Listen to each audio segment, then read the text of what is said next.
O Diário de Anne Frank. Resumo do livro. O Diário de Anne foi um presente para seu 13º aniversário em 12 de junho de 1942.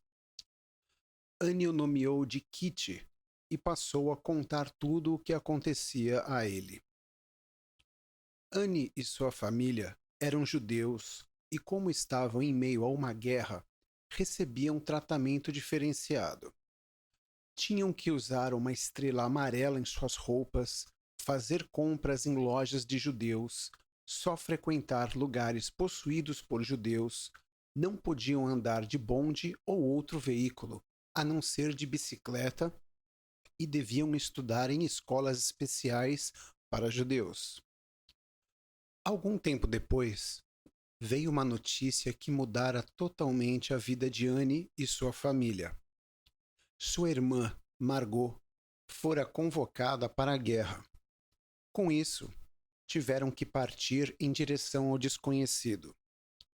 Tiveram que se mudar para um esconderijo no anexo secreto da empresa onde o pai de Anne trabalhava. Junto com a família Frank, fora também a família Van Damme, Peter, Sr. Van Damme e Petronella. Quem ajudava aos foragidos eram Bip, Miep, Kugler, Kleiman e o Sr. Voskugil, que forneciam comida e outros materiais necessários. Depois de muito pensar, decidiram que seria adicionado um 8º hóspede ao anexo, e foi decidido que esse hóspede seria o dentista Albert Dussel. Eles se instalaram no quarto de Anne. Às vezes, Anne se sentia muito triste e solitária no anexo. Ela discute muito com a mãe e tem uma convivência conturbada com os moradores. Certo dia, quando foram ao sótão, descobriram que havia ratos lá e, com isso, deixaram Moshi, gata de Peter, para devorá-los. O Sr. Kleiman vivia sofrendo hemorragias no estômago devido a um problema. Muitas são as disputas e discussões no anexo. Os Frank com os Van Damme, Anne com sua mãe, Van Damme com Dussel, etc. Anne completara 14 anos e recebera um poema de seu pai e doces e livros de outros hóspedes. O Sr. Voskugil estava muito doente e fora diagnosticado com câncer. O radinho que eles ouviam teve que ser entregue na recolhida e Bip conseguira outro inferior no mercado negro. O norte de Amsterdã fora destruído, gerando mais de 200 mortes e muitos feridos. Depois de tanta espera, finalmente veio uma notícia boa. Mussolini renunciara ao poder na Itália. Anne teve em um sonho a imagem de sua amiga Anneli sofrendo nos campos de concentração. Sentiu pena, culpa e pediu a Deus para protegê-la. Ela vê em Anneli a figura de todos os outros judeus que sofrem apenas por serem judeus. Durante dezembro, chega o dia de São Nicolau e os foragidos ganham um bolo com a frase Paz em 1944 de Mepp, Bepp, Kleiman e Kugler. O anexo fora roubado e levaram 40 florins e açúcar. A convivência com a família de Van Damme está cada vez mais difícil, pois eles escondem comida, não dividem e consomem mais do que os outros. Anne teve uma mudança em sua vida, pois passou a compreender e ter mais sabedoria. Anne começa a buscar a companhia de Peter e começa a compreendê-lo. Ela sobe diariamente ao sótão de Peter e começa a desenvolver um sentimento maior que a amizade, um tipo de amor.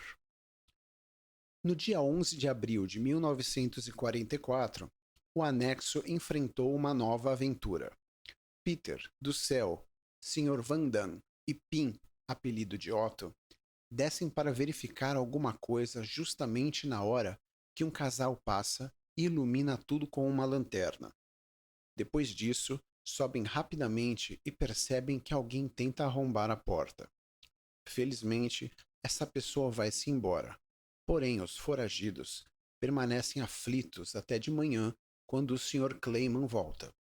Porém, quando este chega e fica à parte de tudo, ele os repreende e os proíbe de descer à noite.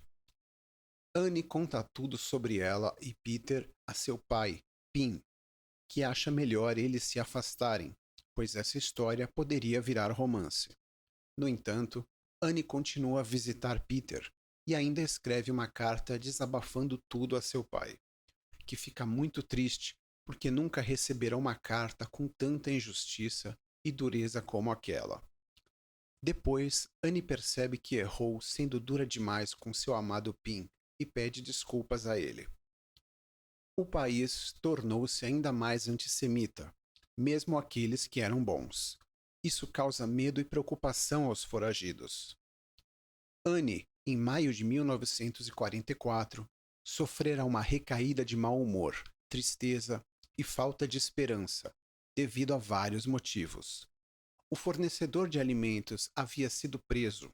O antissemitismo extremo, má alimentação, estresse, falta de liberdade, medo, solidão, etc. Anne volta ao normal e começa a acreditar que o fim da guerra está próximo, pois um general da nobreza alemã tentara assassinar Hitler. O diário de Anne terminou em 1º de agosto de 1944. Os oficiais da Gestapo descobrem o esconderijo da família em 4 de agosto de 1944. Prendem os refugiados e os conduzem para diferentes campos de concentração. Anne, que já estava bastante debilitada por conta da péssima alimentação, acaba sofrendo mais ainda. Anne morrera em março de 1945 em Berger-Belsen. Alguns historiadores, recentemente, conseguiram provas de que a jovem teria morrido antes da data que se pensava, por conta de tifo e não na câmara de gás, como a irmã. Da sua família, o único sobrevivente foi o pai, Otto, que lutou para publicar o diário de Anne Frank. Depois da sua morte, Anne torna-se famosa no mundo inteiro por causa do diário que escreveu quando ainda estava escondida. Sobre o livro. Conhecido em todo o mundo através do teatro, adaptações para televisão e traduções, o Diário de Anne Frank, incrível documento humano, continua a chocar e a emocionar. Ele assinala passagens de uma vida insólita, problemas da transformação da menina em mulher, o despertar do amor, a fé inabalável na religião e, principalmente, revela a nobreza fora do comum de um espírito amadurecido no sofrimento. A ideia inicial de Anne, mais do que desabafar com palavras, era escrever um diário para que, posteriormente, fosse publicado logo que a guerra acabasse. A ideia de escrever um diário nasce após Anne ouvir uma transmissão radiofônica que incentivava as pessoas a documentar os eventos ligados à guerra, pois este material teria futuramente um alto significado. Ela escreve em seus escritos tudo o que se passa no cotidiano de sua família, inclusive sua notória predileção pelo pai, que considerava amoroso e nobre, ao contrário da mãe, com quem a menina estava sempre em direto embate.